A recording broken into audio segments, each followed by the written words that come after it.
ವಿದ್ಯಾರ್ಥಿಗಳೇ, ಇಂದು ನಾವು 8ನೇ ತರಗತಿ ದೈಹಿಕ ಶಿಕ್ಷಣ ವಿಷಯದಲ್ಲಿ ಅಧ್ಯಾಯ 4 ತಾತ್ವಿಕ ವಿಭಾಗದಲ್ಲಿ ಹಾಕಿ ಅಧ್ಯಾಯದ ಬಗ್ಗೆ ಈಗಿನ ತರಗತಿಯಲ್ಲಿ ನಿಮಗೆ ನಾನು ತರಗತಿಯಲ್ಲಿ ಆಲ್ಮೋಸ್ಟ್ ಹೇಳಿದ್ದೀನಿ. ತಾತ್ವಿಕವಾಗಿ ಯಾವ ರೀತಿ ಹಾಕಿ ಆಟದ ಇತಿಹಾಸ ಆಗಿರ್ಬೋದು, ಅಂಕಣದ ಪರಿಚಯ ಆಗಿರ್ಬೋದು, ಅದೇ ರೀತಿ ನಿಯಮಗಳಾಗಿರ್ಬೋದು, ಅದರಲ್ಲಿ ಬರುವಂಥ ದಂಡಗಳಾಗಿರ್ಬೋದು, ಎಲ್ಲದರ ಬಗ್ಗೆ ನಿಮಗೆ ತಿಳಿಸ್ಕೊಟ್ಟಿದ್ದೀನಿ. ಈ ತರಗತಿಯಲ್ಲಿ ನೀವು ಇದರ ಚಟುವಟಿಕೆಯನ್ನು ಮಾಡಬೇಕಾಗತ್ತೆ ಅಲ್ವಾ? ಆಕ್ಟಿವಿಟಿಯನ್ನು ಈಗ ನೀವು ಒಬ್ಬೊಬ್ಬರಾಗಿ ಬಂದು ನಿಮಗೆ ಏನು ಬರುತ್ತೋ ಈ ಹಾಕಿ ಆಟದ ಬಗ್ಗೆ ನಿಮಗೆ ಕೊಟ್ಟಿರುವಂಥ ವಿಷಯಗಳನ್ನು ಇಲ್ಲಿ ಬಂದು ಪ್ರಸ್ತುತಪಡಿಸಬೇಕು. ರೈಟ್? ಬರ್ತಿರ್ತಾನೆ? Right. My name is Mulkappa Uppar. ನಾನು 8ನೇ ತರಗತಿಯಲ್ಲಿ ಓದುತ್ತಿದ್ದೇನೆ. ಅಧ್ಯಾಯ 4 ಹಾಕಿ ಆಟದ ಇತಿಹಾಸವನ್ನು ಹೇಳುತ್ತಿದ್ದೇನೆ. ಹಾಕಿ ಆಟದಲ್ಲಿ ಮೊದಲನೇದಾಗಿ ಈಜಿಪ್ಟಿನ ನೈಲ್ ಕಣಿವೆಯಲ್ಲಿರುವ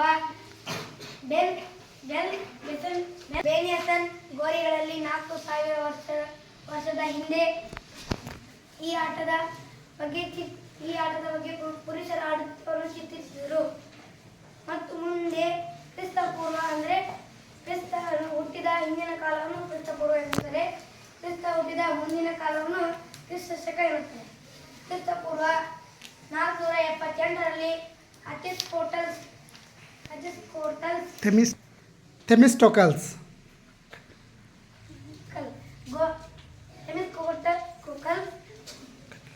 ಗೋಡೆಯ ಕಟ್ಟಡದ ಕೆಳಗೆ ಈ ಆಟದ ಬಗ್ಗೆ ಕೆತ್ತನೆಯನ್ನು ಮಾಡಿದ್ದರು.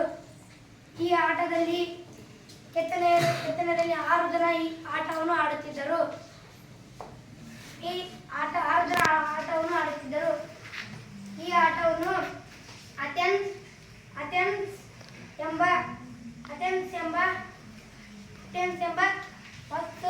ಪುರಾತನ ವಸ್ತು ಗ್ರಂಥಾಲಯದಲ್ಲಿ ಪ್ರವೇಶಪಡಿಸಿರುವ ಕೆತ್ತನೆಯಲ್ಲಿ ಯುವಕರು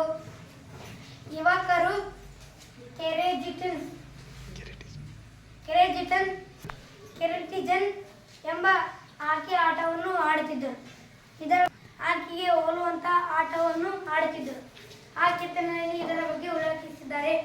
ಮತ್ತು ಮುಂದೆ ಹಾಕಿ ಆಟವನ್ನು ಉಕೆಟ್ ಎಂಬ ಫ್ರೆಂಚರ ಭಾಷೆಯಲ್ಲಿ ಬಂದಿದೆ. ಉಕೆಟ್ ಎಂದರೆ ಕುರಿ ಕಾಯುವನ ದೋಟಿ.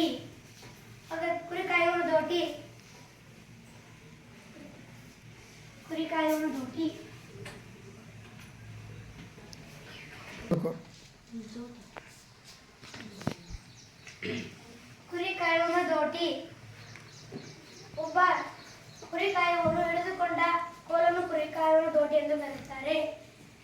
ಸುಮಾರು 17 ಮತ್ತು 18ನೇ ಶತಮಾನದಲ್ಲಿ ಇಂಗ್ಲೆಂಡಿನ ಒಂದು ಸಣ್ಣ ಹಳ್ಳಿಯಲ್ಲಿ ಈ ಆಟದ ಬಗ್ಗೆ ಆಡುತ್ತಿದ್ದರು. ಈ ಆಟದಲ್ಲಿ ಸುಮಾರು 60ರಿಂದ 100ರವರೆಗೂ ಆಟಗಾರರು ಆಡುತ್ತಿದ್ದರು.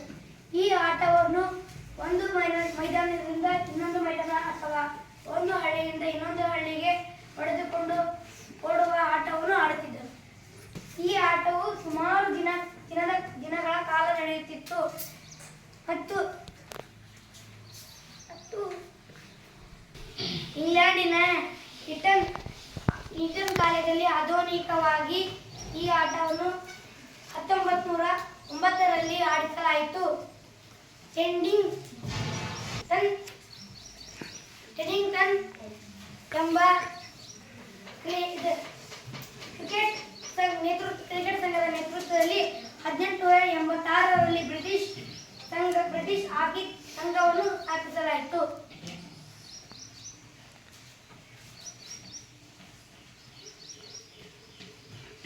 1886ರಲ್ಲಿ ಬ್ರಿಟಿಷ್ ಹಾಕಿ ಸಂಘವನ್ನು ಸ್ಥಾಪಿಸಲಾಯಿತು. ಬ್ರಿಟಿಷರೆಂದರೆ ಇಂಗ್ಲಿಷರು, ಐಷರು ಮತ್ತು ವೆಲ್ಸರು ದೇಶದವರು ಕೂಡಿ ಈ ಆಟದ ಅಂತಾರಾಷ್ಟ್ರೀಯ ನಿಯಮಗಳನ್ನು ರಚಿಸಿದರು. ಈ ಆಟವನ್ನು ಮೊದಲು ಲಂಡನ್ನಿನ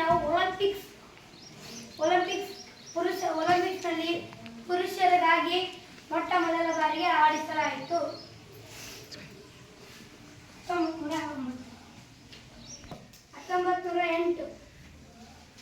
1908ರಲ್ಲಿ ಲಂಡನ್ನಿನ ಒಲಿಂಪಿಕ್ಸ್ನಲ್ಲಿ ಪುರುಷರಾಗಿ ಮೊಟ್ಟಮೊದಲು ಆಡಿಸಿದರು ಮತ್ತು ಭಾರತದಲ್ಲಿ ಈ ಆಟದ ಬಗ್ಗೆ ನಮಗೆ ಪರಿಚಯ ಮಾಡಿಕೊಟ್ಟರು. ಪುರುಷರಿಗಾಗಿ 1908ರಲ್ಲಿ ಮತ್ತು ಮಹಿಳೆಯರಿಗಾಗಿ 1980ರಲ್ಲಿ ಹಾಕಿ ಆಟವನ್ನು ಆಡಿಸಿದರು.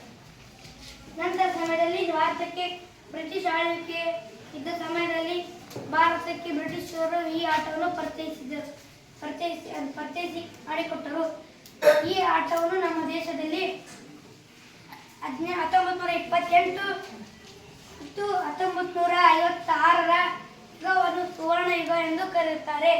ಏಕೆಂದರೆ ಆ ಸಮಯದಲ್ಲಿ ನಮ್ಮ ಭಾರತಕ್ಕೆ 6 ಕಂಚಿನ ಪದಕ 6 ಬಂಗಾರದ ಪದಕವನ್ನು ನಮ್ಮ ದೇಶದವರು ತಂದುಕೊಟ್ಟರು. ಆ ಸಮಯಕ್ಕೆ ಸುವರ್ಣ ಯುಗ ಎಂದು ಕರೆಯುತ್ತಾರೆ. ಹಾಗಾದರೆ ಮೊಟ್ಟ ಮೊದಲು ಭಾರತದಲ್ಲಿ ಕೋಲ್ಕತ್ತಾದಲ್ಲಿ ಹಾಕಿ ಸಂಸ್ಥೆಯನ್ನು ಸ್ಥಾಪಿಸಿದರು ಮತ್ತು ಪಂಜಾಬಿನಲ್ಲಿ ಸ್ಥಾಪಿಸಿದರು ಮತ್ತು ಮುಂಬೈನಲ್ಲಿ ಸ್ಥಾಪಿಸಿದರು. 1925ರಲ್ಲಿ ಭಾರತ ಹಾಕಿ ತಂಡವನ್ನು ಸ್ಥಾಪಿಸಿದರು. ಈ ಸಂಸ್ಥೆಯನ್ನು ಸ್ಥಾಪಿಸಲಾಯಿತು.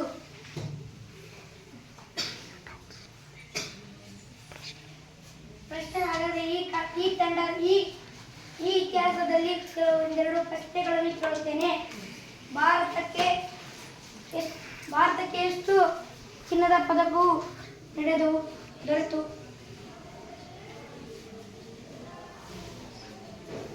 6 ಚಿನ್ನದ ಪದಕ ದೊರೆಯಿತು. ಇತ್ತೀಚಿನ ದಿನದಲ್ಲಿ ನಮ್ಮ ದೇಶದ ಪ್ಯಾರಿಸ್ ಒಲಿಂಪಿಕ್ಸ್ನಲ್ಲಿ ನಮ್ಮ ದೇಶವು 6 ಪದಕವನ್ನು ಗೆದ್ದುಕೊಂಡಿತ್ತು. ಆ ಪದಕದಲ್ಲಿ 1 ಬೆಳ್ಳಿ 5 ಕಂಚಿನ ಪದಕದಾಗಿದ್ದವು. ಹಾಗಾದರೆ ನಮ್ಮ ದೇಶದಲ್ಲಿ ಎಷ್ಟು ಪದಕವನ್ನು ಗೆದ್ದಿದ್ದಾರೆ? ಎಷ್ಟು ಚಿನ್ನದ ಪದಕವನ್ನು ಗೆದ್ದಿದ್ದಾರೆ? 2024ರ ಪ್ಯಾರಿಸ್ ಒಲಿಂಪಿಕ್ಸ್ನಲ್ಲಿ ಭಾರತ ಯಾವ ಪದಕವನ್ನು ಗೆದ್ದಿದೆ? ಕಂಚಿನ ಪದಕವನ್ನು ಗೆದ್ದಿದೆ. ಇಷ್ಟು ಹೇಳಿ ನನ್ನ ಕಾರ್ಯಕ್ರಮ ನನಗೆ ಬಂದ ವಿಷಯವನ್ನು ಪೂರ್ಣಗೊಳಿಸುತ್ತೇನೆ.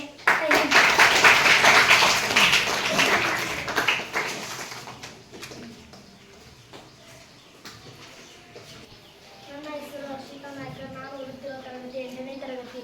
ನಾನು ಹಾಕಿ ಪಾಠದಲ್ಲಿ ಬಂದಿರುವ ಅಂಕಣದ ಪರಿಚಯವನ್ನು ಮಾಡಿಕೊಡ್ತೇನೆ.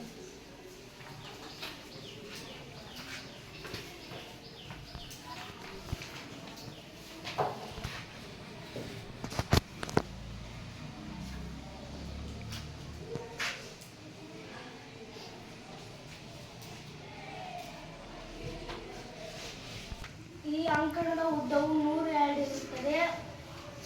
ಉದ್ದ 62 ಇರುತ್ತದೆ. ಈ ಅಂಕಣವು ಆಯತಾಕಾರವಾಗಿರುತ್ತದೆ. ಈ ಅಂಕಣದ ಉದ್ದ 100 ಯಾರ್ಡ್ ಆಗಿರುತ್ತದೆ. ಇದು ಅಗಲ 62 ಆಗಿರುತ್ತದೆ. ಇಲ್ಲಿಂದ ಈ ಲೈನ್ನಿಂದ ಇಲ್ಲಿವರೆಗೆ ಅಂದ್ರೆ 50, ಈ ಗೆರೆಯಿಂದ ಈ ಗೆರೆಗೆ 25 ಯಾರ್ಡ್ ಇರುತ್ತದೆ. ಇಲ್ಲಿಂದ ಇಲ್ಲಿಗೆ 25 ಇರುತ್ತದೆ.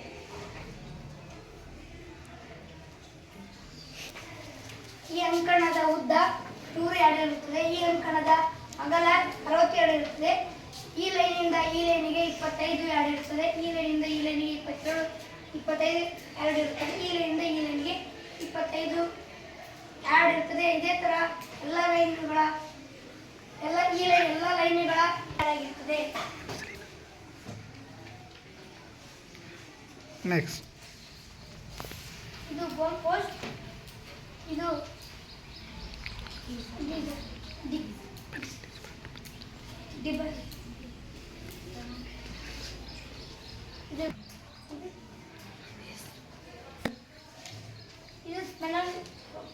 Penalty part.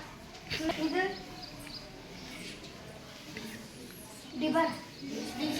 D circle.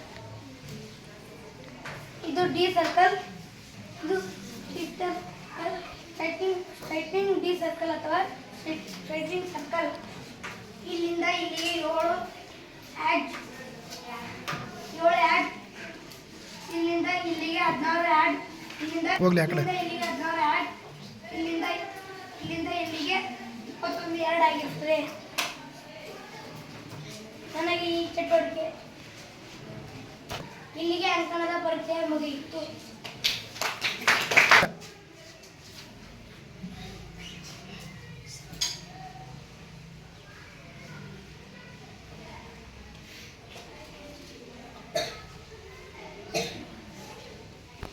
ನನ್ನ ಹೆಸರು ವೆಂಕಟೇಶ್ ಕರ್ಗಾರ್. ನಾನು ಓದುತ್ತಿರೋದು 8ನೇ ತರಗತಿಯಲ್ಲಿ. ನನ್ನ ಶಾಲೆ ಹೆಸರು ಶ್ರೀ ಗುರುಮುಖೇಶ್ವರ ಪ್ರೌಢಶಾಲೆ ಕಲ್ಕೇರಿ. ಹಾಕಿ ಪಾಠದಲ್ಲಿ ನನಗೆ ಬಂದ ವಿಷಯ ಆಟದ ಸಲಕರಣೆಗಳು. ಆಟದ ಸಲಕರಣೆಯಲ್ಲಿ ಹಾಕಿ ಸ್ಟಿಕ್ನ ಬಗ್ಗೆ ಹೇಳುತ್ತೇನೆ. ಹಾಕಿ ಸ್ಟಿಕ್ನ ಉದ್ದ 1.05 ಮೀಟರ್ ಉದ್ದ ಇರುತ್ತದೆ. ಅದರ ತುದಿಯು ಡೊಂಕಾಗಿದ್ದು ಅದರ ತೂಕ 737 ಗ್ರಾಂ ತನಕ. ಇದರ ತೂಕ 737 ಗ್ರಾಂ ತನಕ ಇರಬಹುದು. ಹಾಗೂ ಚೆಂಡಿನ ತೂಕ 156ರಿಂದ 160 ಗ್ರಾಂ. 23.5 centimetre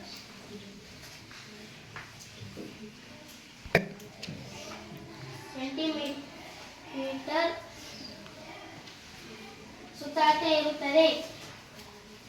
235 milli metre. ಚೆಂಡಿನ ತೂಕ 156ರಿಂದ 160 ಗ್ರಾಂ ಇರುತ್ತದೆ. ಚೆಂಡಿನ ಸುತ್ತಳತೆ 223.5 ಸೆಂಟಿಮೀಟರ್ ಇರುತ್ತದೆ. ಚೆಂಡಿನ ಮೇಲೆ ಪ್ಲಾಸ್ಟಿಕ್ ಕವಚವನ್ನು ಹಾಕಿರುತ್ತಾರೆ. ಮಣ್ಣು ಅಥವಾ ಹುಲ್ಲಿನಲ್ಲಿ ಆಡುವಾಗ ಚರ್ಮದ ಕವಚವನ್ನು ಹೊಂದಿರುವ ಚೆಂಡನ್ನು ಬಳಸುತ್ತಾರೆ. ಧನ್ಯವಾದ. My name is Jalakshmi. I am studying in this standard. ಹಾಕಿ ಪಾಠದಲ್ಲಿ ನನಗೆ ಬಂದಂಥ ವಿಷಯ ಆಟಗಾರನ ಸಾಮಾನ್ಯ ಸಲಕರಣೆಗಳು. ಆಟಗಾರನು ತನ್ನ ಹಲ್ಲುಗಳನ್ನು ಮತ್ತು ಒಸಡುಗಳನ್ನು ರಕ್ಷಿಸಲು ಮೌತ್ ಗಾರ್ಡ್ ಬೇಕಾಗುತ್ತದೆ ಮತ್ತು ಮೊಣಕಾಲಿನ ಕೆಳಭಾಗವನ್ನು ರಕ್ಷಿಸಲು ಶಿನ್ ಕಾರ್ಡ್ ಬೇಕಾಗುತ್ತದೆ ಮತ್ತು ಕೈ ಬೆರಳುಗಳನ್ನು ರಕ್ಷಿಸಲು ಮೆತ್ತಗಿರುವ ಕೈ ಕವಚಗಳನ್ನು ಧರಿಸಿರುತ್ತಾರೆ. ಶಾರ್ಟ್ ಕಾರ್ನರ್ ಮತ್ತು ಪೆನಾಲ್ಟಿ ಸ್ಟ್ರೋಕ್ಗಳ ಸಮಯದಲ್ಲಿ ತನ್ನ ಮುಖವನ್ನು ರಕ್ಷಿಸಲು ಮುಖವಾಡಗಳನ್ನು ಧರಿಸಿರುತ್ತಾರೆ. ಇಷ್ಟೇ ನನ್ನ ಹೆಸರು ಶ್ರೀಧರ್. ನಾನು 8ನೇ ತರಗತಿಯಲ್ಲಿ ಓದುತ್ತಿದ್ದೇನೆ. ಹಾಕಿ ಆಟದಲ್ಲಿ ನನಗೆ ಬಂದಿರುವ ವಿಷಯ ಗೋಲ್ ಕೀಪರ್ನ ರಕ್ಷಣೆಗೆ ಬಳಸುವ ಸಲಕರಣೆಗಳು. ಹಾಕಿ ಆಟದಲ್ಲಿ ಪ್ರಮುಖವಾಗಿ ಗೋಲ್ ಕೀಪರ್ ಪ್ರಮುಖ ಆಟಗಾರನು ಆಗಿರುತ್ತಾನೆ. ಹಾಕಿ ಆಟಕ್ಕೆ ಬಳಸುವ ಸಲಕರಣೆಗಳು: ಮೊದಲನೇದಾಗಿ ತಲೆಗೆ ಹೆಲ್ಮೆಟ್ ಬಳಸುತ್ತಾರೆ. ಎರಡನೇದಾಗಿ ಎದೆ ಕವಚ, ತೋಳು ಕವಚವನ್ನು ಬಳಸುತ್ತಾರೆ. ತೊಡೆ ಸಂಧಿಯ ಕವಚ, ಕಾಲು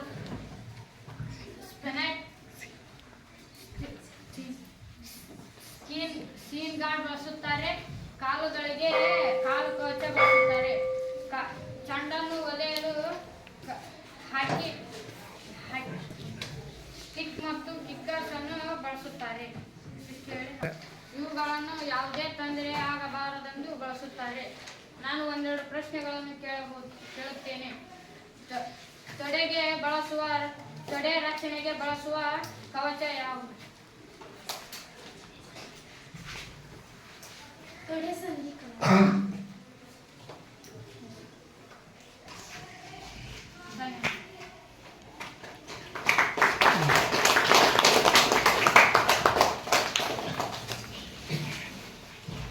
ನನ್ನ ಹೆಸರು ಶ್ವೇತಾ. ನಾನು 8ನೇ ತರಗತಿಯಲ್ಲಿ ಓದುತ್ತಿದ್ದೇನೆ. ಹಾಕಿ ಆಟದ ಸಾಮಾನ್ಯ ನಿಯಮಗಳು. ಹಾಕಿ ನಮ್ಮ ರಾಷ್ಟ್ರೀಯ ಆಟವಾಗಿದೆ. ಹಾಕಿ ಆಟದಲ್ಲಿ ಮೊದಲು 11 ಜನ ಆಟಗಾರರಿರ್ತಾರೆ. ಗೋಲ್ ಕೀಪರ್ ಅನ್ನು ಸೇರಿ 11 ಜನ ಆಟಗಾರರು ಮತ್ತು 5 ಜನ ಬದಲಿ ಆಟಗಾರರು, ಒಟ್ಟು 16 ಜನ ಪ್ರತಿ ತಂಡದಲ್ಲಿ ಆಟಗಾರರಿರ್ತಾರೆ. ನಾಣ್ಯಗಳು ಚಿಮ್ಮುವಿಕೆ ಮುಖಾಂತರ ಸೆಂಟರ್ ಪಾಸ್ ಮತ್ತು ದಿಕ್ಕನ್ನು ಆಯ್ಕೆ ಮಾಡಿಕೊಳ್ಳಲು ಅವಕಾಶವಿರುತ್ತದೆ ಮತ್ತು 15 ನಿಮಿಷಗಳ 4 ಭಾಗಗಳಾಗಿ ವಿಂಗಡಿಸಿರುತ್ತಾರೆ. ಮೊದಲನೇ ಮತ್ತು ಎರಡನೇ, ಮೂರನೇ, ನಾಲ್ಕನೇ ಭಾಗಗಳ ಮಧ್ಯೆ 2 ನಿಮಿಷ ವಿರಾಮ ನೀಡಿರುತ್ತಾರೆ. ಪ್ರತಿ ಅರ್ಧ ಗಂಟೆಗೂ 10 ನಿಮಿಷ ವಿರಾಮವನ್ನು ನೀಡಿರುತ್ತಾರೆ ಮತ್ತು 60 ಸೆಕೆಂಡ್ಗಳ ವಿರಾಮದ ನಂತರ ಗೋಲ್ಗಳನ್ನು ಯಾರು ಹೆಚ್ಚು ಪಡೆದಿರುತ್ತಾರೋ ಅವರು ಆಟದ ವಿಜೇತರನ್ನಾಗಿ ಹೇಳುತ್ತಾರೆ ಮತ್ತು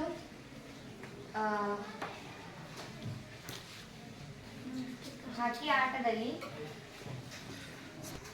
ಆಟವನ್ನು ಸೆಂಟರ್ ಪಾಸ್ ಮುಖಾಂತರ ಆಟವನ್ನು ಪ್ರಾರಂಭಿಸುತ್ತಾರೆ. ಚೆಂಡನ್ನ ಸ್ಟಿಕ್ ಹಿಂಭಾಗದಿಂದ ಮತ್ತು ಕಾಲುಗಳಿಂದಲೂ ನಾವು ಆಡುವ ಹಾಗಿಲ್ಲ. ಒಬ್ಬ ಮುಖ್ಯ ಆಟಗಾರನು ಏನಾದರೂ ಗಾಯವಾದರೆ ಯಾವುದಾದರೂ ಬದಲಿ ಆಟಗಾರರನ್ನು ಬದಲಿಸಿಕೊಳ್ಳ ಆಟಗಾರನು ಎಷ್ಟು ಸಾರಿ ಬೇಕಾದರೂ ನಾವು ಬದಲಾವಣೆಯನ್ನು ಮಾಡಬಹುದು. ನಿಮಗೇನಾದರೂ ಡೌಟ್? ಸಾಮಾನ್ಯ ಹಾಗಾದರೆ ನಾನು ಪ್ರಶ್ನೆ, ಹಾಕಿ ಆಟದಲ್ಲಿ ಎಷ್ಟು ಆಟಗಾರರಿರ್ತಾರೆ? 11 ಆಟಗಾರರು, ಬದಲಿ ಆಟಗಾರರು 5.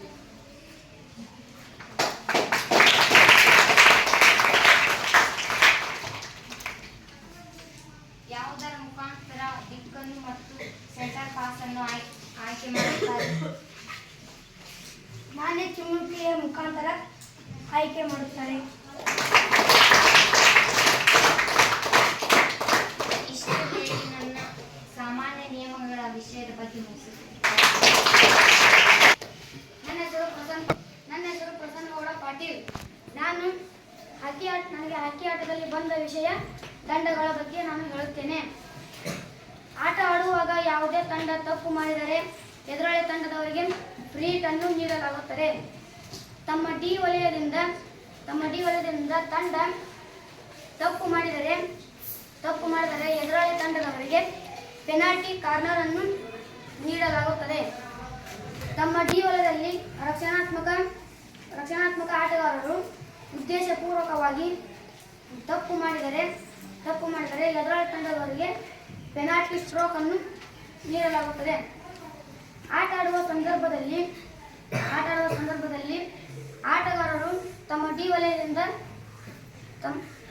ವಲಯದಿಂದ ಚೆಂಡನ್ನು ಹೊರಗೆ ಹಾರಿಸಿದರೆ ಅಂತಹ ಸಂದರ್ಭದಲ್ಲಿ ಎದುರಾಳಿ ತಂಡದವರಿಗೆ ಕಾರ್ನರ್ ಹಿಟ್ ಅನ್ನು ನೀಡಲಾಗುತ್ತದೆ. ಹಾಕಿ ಆಟವು ತುಂಬಾನೇ ಅಪಾಯಕಾರಿ ಆಟ ಎಂದು ಹೇಳುತ್ತಾರೆ.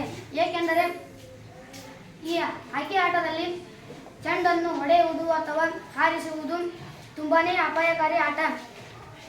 ಎದುರಾಳಿಗಳು 5 ಮೀಟರ್ಗಿಂತ ಹತ್ತಿರ ಇದ್ದಾಗ ಚೆಂಡನ್ನು ಹಾರಿಸುವುದು ಅಥವಾ ಪುಟಿಸುವುದು ಅಪಾಯಕಾರಿ ಎಂದು ಹೇಳುತ್ತಾರೆ. ಇದನ್ನು ಪರಿಗಣಿಸಿ ಈ ಆಟವು ಅಪಾಯಕಾರಿ ಆಟ ಎಂದು ಹೇಳಿ ದಂಡಗಳನ್ನು ವಿಧಿಸಲಾಗುತ್ತದೆ. ಮತ್ತು ವಿಚಾರಣೆ ಹಾಗೂ ಉಚ್ಚಾಟನೆಗಳು ಹಾಕಿ ಆಟದಲ್ಲಿ ಹಾಕಿ ಪಂದ್ಯದಲ್ಲಿ ಮೂರು ಕಾರ್ಡ್ಗಳನ್ನು ಬಳಸಿ ಆ ತಪ್ಪು ಮಾಡಿದ ಆಟಗಾರರಿಗೆ ದಂಡಗಳನ್ನು ವಿಧಿಸಲಾಗುತ್ತದೆ. ಮೊದಲನೆಯದು ಹಸಿರು ಕಾರ್ಡು ಆಟಗಾರರಿಗೆ ಎಚ್ಚರಿಕೆ ನೀಡಲು ಮತ್ತು 2 ನಿಮಿಷ ತಾತ್ಕಾಲಿಕವಾಗಿ ಅಂಕಣದಿಂದ ಹೊರಗೆ ಹೋಗಬೇಕು. ಹಾಗೂ ಹಳದಿ ಕಾರ್ಡು ಏಕೆ ಬಳಸುತ್ತಾರೆ ಅಂದರೆ ಆಟಗಾರರು ತಪ್ಪು ಮಾಡಿದಾಗ ಆಟಗಾರರು 5 ನಿಮಿಷ ತಾತ್ಕಾಲಿಕವಾಗಿ ಅಂಕಣದಿಂದ ಹೊರಗೆ ಹೋಗಬೇಕು ಹಾಗೂ ಉಚ್ಚಾಟಿಸುವಂತೆ ಶಿಕ್ಷೆಯನ್ನು ವಿಧಿಸಲಾಗುತ್ತದೆ. ಮತ್ತು ಕೆಂಪು ಕಾರ್ಡು ಆಟಗಾರರನ್ನು ಬದಲಾವಣೆ ರಹಿತ ಪಂದ್ಯದಿಂದ ಉಚ್ಚಾಟಿಸುವಂತೆ ಬಳಸುತ್ತಾರೆ. ಇಷ್ಟು ಹೇಳಿ ಇದು ಆಟಗಾರರಿಗೆ ಮತ್ತು ತರಬೇತಿದಾರರಿಗೂ ಅನ್ವಯವಾಗುತ್ತದೆ. ನಾನು ಗೋಲ್ ಬಳಸುವ ವಿಧಾನ ಬಗ್ಗೆ ಹೇಳುತ್ತೇನೆ. ಈಗ ನೀವು ಎಷ್ಟು ದೂರದಿಂದಾದರೂ ಗೋಲ್ ಹೊಡೆಯಿರಿ, ಆದರೆ ಡಿ ಸರ್ಕಲ್ ಒಳಗೆ ಸ್ಟಿಕ್ಕಿಗೆ ತಾಯಿದರೆ ಮಾತ್ರ ಅದು ಗೋಲ್, ಇಲ್ಲಾಂದರೆ ಅದು ಗೋಲ್ ಅಲ್ಲವೇ ಅಲ್ಲ. ಅದು ಸೀದಾ ಹೋದರೂ ಅದು ಗೋಲ್ ಅಲ್ಲ. ಅದನ್ನು ಗೋಲ್ ಆಗಿ